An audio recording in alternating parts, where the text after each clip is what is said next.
New York City.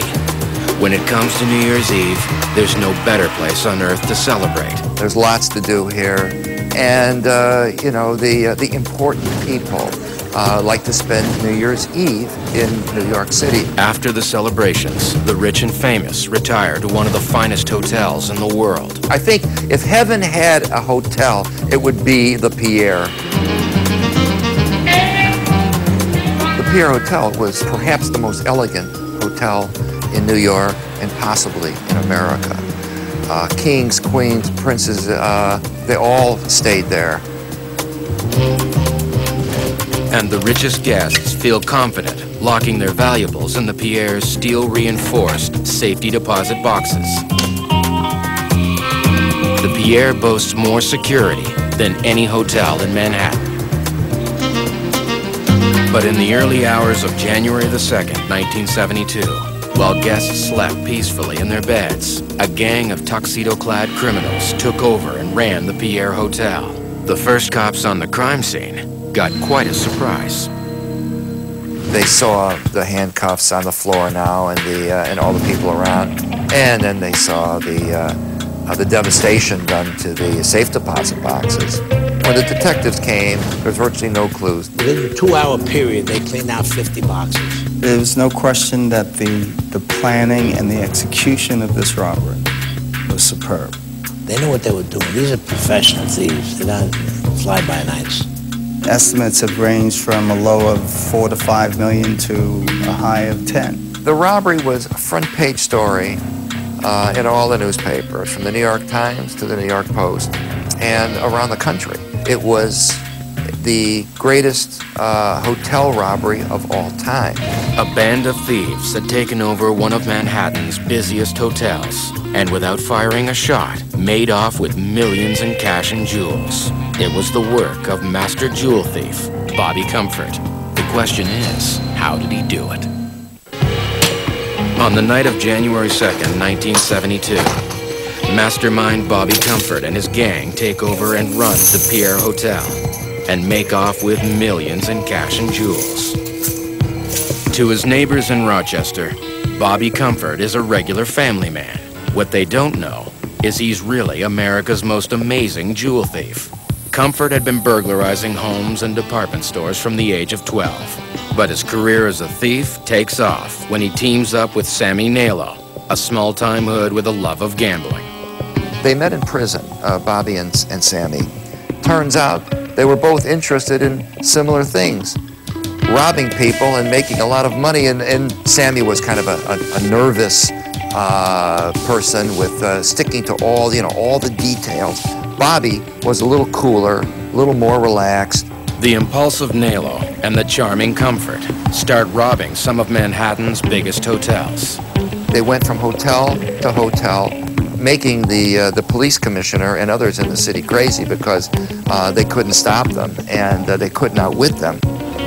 Comfort and Nailo become so brazen that in the fall of 1970, they break into the hotel room of movie star Sophia Loren, robbing her at gunpoint of $700,000 in jewels.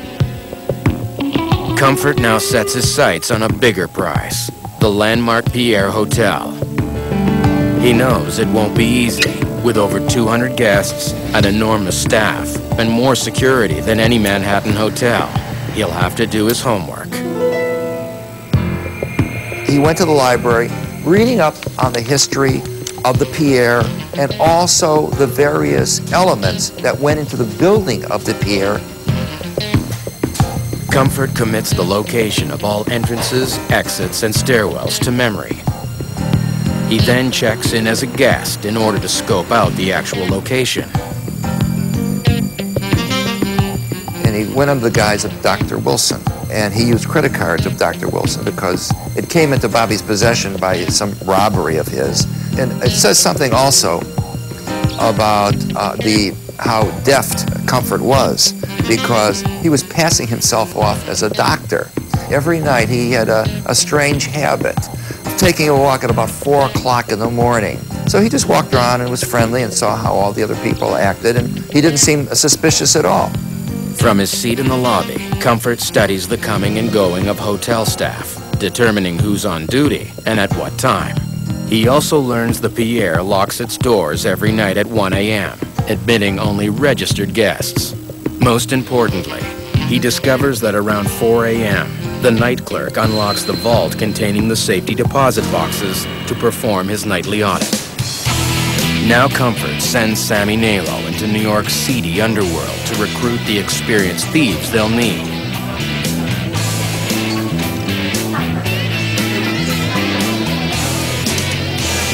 They then secure a hideout close to the hotel.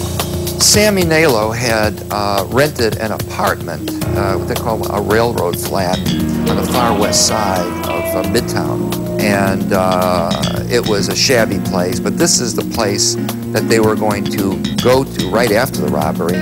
Comfort purchases 2 cars, a sedan and a stretch limousine, which he stores in a downtown parking lot. Knowing the importance of a clean getaway, Comfort clocks the escape route between the Pierre and the hideout at exactly 7 minutes. The only thing left to do now is set the date. Because the rich show off their jewelry on New Year's Eve, he schedules the robbery for the night after, when the banks will be closed, forcing the rich to put their gems in the Pierre's safety deposit boxes. The night before the robbery, Comfort makes a reservation and tells the clerk he'll be checking in late. He instructs his team to meet at the hideout at 2:30 a.m. To make sure they won't look out of place, he insists they wear tuxedos, and the driver dress as a chauffeur. He also has the men wear false beards and hairpieces to draw attention away from their faces. Before leaving, he hands each of the men a gun. There's never an indication, Bobby particularly, that he ever injured anybody. On the other hand, he always had a gun with him. And so if there was going to be a problem with the authorities particularly, I think he was prepared to show them the gun at least. Disguised as Dr. Wilson, Comfort and the chauffeur get into the limousine and head for the Pierre. Nalo and the other thieves follow closely in the second car. At precisely 3:45 a.m., the limo pulls up to a little-used side entrance. Nalo and the others park on the street, approaching the doorway on foot and concealing themselves in the shadows. There was a guard, a security guard at the door. This is 4 o'clock in the morning. Bobby said, I'm Dr. Wilson, I'm staying here. And so the security guard opened the door.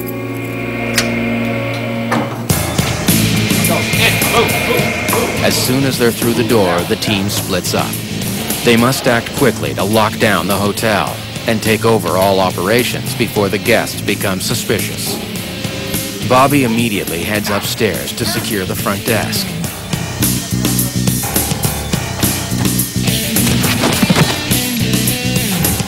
Bobby Comfort, of course, knew where the buttons were for the security, for the alarms. He immediately leaped over the desk and grabbed one of the clerks before he could hit the alarm button. Behind the scenes, Nalo tracks down the rest of the staff. And as they're going down, they're slowly picking up employees. You got an elevator operator there, you got cleaning people who are working there, and they're rounding them up. They're going towards the desk. Lo and behold, there's a security guard coming down some stairs, and he's wondering, who are these people? So they just came up and put the gun to him and don't move, come with us. He had a gun and said, this is a robbery, and we want to take you over here. You're not going to be hurt. But they put in this big room near the clerk's office, which held a lot of people. And they started to handcuff people and gag them. Within 10 minutes, Comfort and Nalo have taken all 19 employees hostage. Now they face their greatest challenge: take over hotel operations and keep everything running smoothly. Now they all station and take their position in the hotel. Bobby instructs his men to dress as hotel staff and round up any unwanted guests. He puts on the night clerk's uniform and takes charge of the front desk. All calls will now have to go through Bobby Comfort. Meanwhile, Nalo gets to work on the safety deposit boxes. 2 of them are on the safes. They're banging away with the hammers and the chisels. Those were no safes with the hinges were on the outside, and all you need a 2-pound sledge, chisel, whack, knocked off the hinges, and you could, with a crowbar, you could open a box on the back of it. After opening 25 boxes, Nalo realizes they've got trouble. He's finding very little of value, and time is running out. They're not hitting the good boxes, so they're pissed. So they go back to the clerk and they say, listen, we don't want to hurt you. Bobby says, you have to have a list. Nalo says, you know you better have a list. We don't want you to get hurt. We're not here to hurt you. Just give up the list. The guy's, he's scared. He nervously puts his hand in his pocket, takes out the keys, and he opens a drawer, and he gives them the list. Once they have the list, they got it all. Recognizing the names of the richest and most famous guests, they now target specific boxes.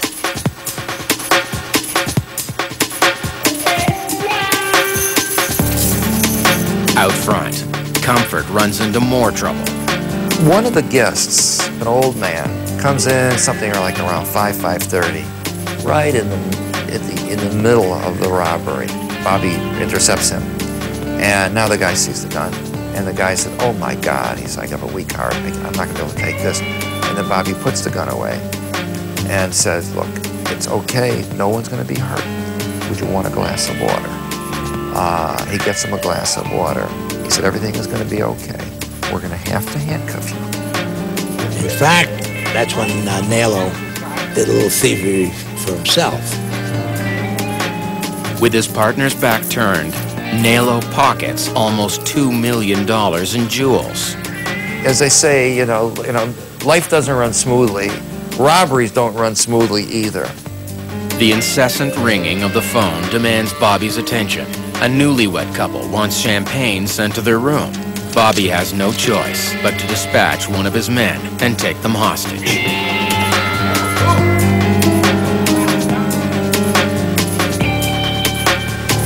Meanwhile, inside the vault, Nalo hits the jackpot. In a single box, he finds $800,000 in cash. With the arrival of the morning deliveries and more hotel staff on the way, Comfort knows his time is up. Bobby said, Sammy, we got to get out of here because it's getting close to 7 o'clock. And Sammy said, no, I got one more, we have to do one more. But Bobby finally, virtually, had to drag Sammy out of there because Sammy would have been there until 10 o'clock in the morning. At the end of the robbery, just before they were going to leave, Comfort said to the bellhops, the guests who had been rounded up, and also there were the security guards. And he said, I appreciate the cooperation of all of you people, and for your efforts, I'd like to do something for you. He said, I want to give all of you $20, and he put $20 in all of their pockets, all but the security guards. Bobby never liked cops. After controlling the hotel for 4 hours and cramming their suitcases with $10 million in cash and jewels, the thieves check out of the Pierre. Back at their hideout, Bobby divides up the cash and keeps the gems to be fenced. He's pulled off his greatest heist, over $10 million in cash and jewels. His only problem will be his right-hand man. Bobby Comfort has pulled off the hotel heist of the century. Within 1 hour of the robbery, the Pierre Hotel is swarming with detectives, newspaper and television crews. The robbery was a front-page story in all the newspapers, from the New York Times to the New York Post, and around the country. The cops are under enormous pressure to make an arrest. It couldn't be handled by just one team of men, as other cases would be handled. It had to be handled by everybody in the squads. A thorough investigation of the crime scene turns up no evidence. The only fingerprint found on the desk belongs to the police. And because of the robbers' disguises, not one of the hostages is able to give a clear description. The crew plans to lay low, Back home in Rochester, Bobby receives a call. He learns Nalo has gambling debts with the mob, and if he doesn't pay up, he's a dead man. Comfort agrees to help Nalo find a buyer for some of the stolen jewels. In the off chance he's pulled in for questioning, Bobby asks an associate to come with him and carry the jewels. They check into a Manhattan hotel. Well, they put the word out that they were looking for fences, people that would buy stolen property. In no time, Bobby and Sammy are contacted by someone interested in buying the jewels. Comfort sends his associate to complete the transaction. But what Comfort and Nalo don't know is that the would-be buyer is really an FBI agent. The associate is caught red-handed when the FBI come crashing in. A hotel receipt found in his pocket leads the police straight to Bobby Comfort. We were to hit a specific room down there, the Royal Manhattan Hotel, and possibly one of the members of the stick-up crew that had stuck up the Pierre Hotel would be in that room.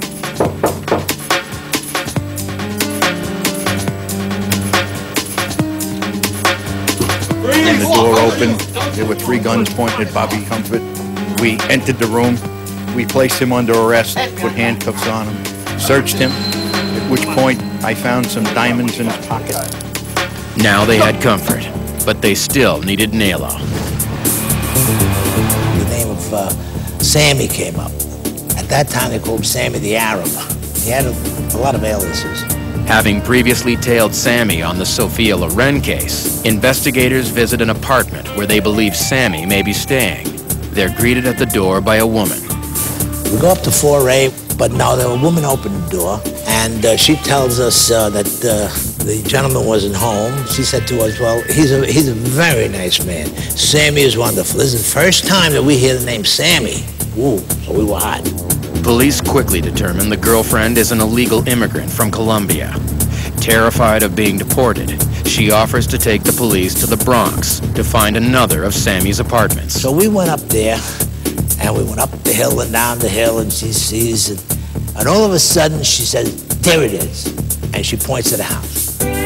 As they pull up to the curb, who should exit the building but Sammy Nalo himself? Jumping out of their car, the cops close in on him. I see him throw a bag underneath a truck.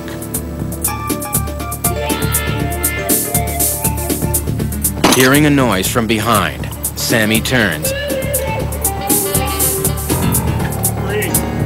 I stop him. He says, what's the matter? You know who we are. And I frisk him down, and I find in his pocket, I find 3 rings without the stones. Inside the apartment is where we find the papers. So then we saw his passport, his bags are packed on it. He was ready to go. Another 10 minutes, he would have been gone.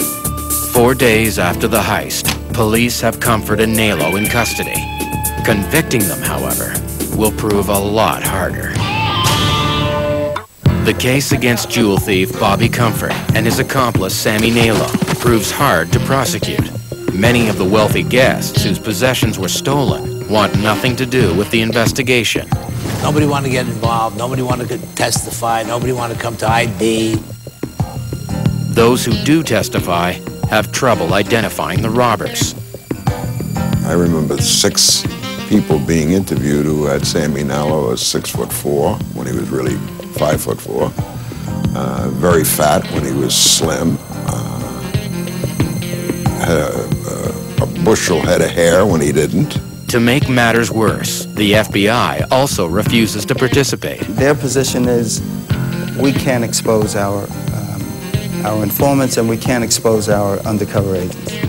In the end, the only evidence tying Comfort and Nalo to the Pierre robbery is a few gemstones.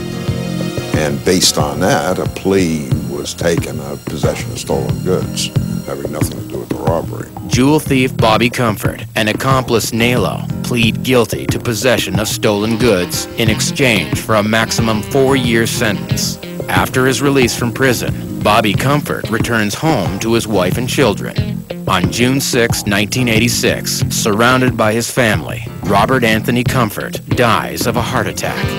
His pal Sammy Nailo was gunned down outside his own travel agency in October 1988. Rumor had it, due to unpaid gambling debts.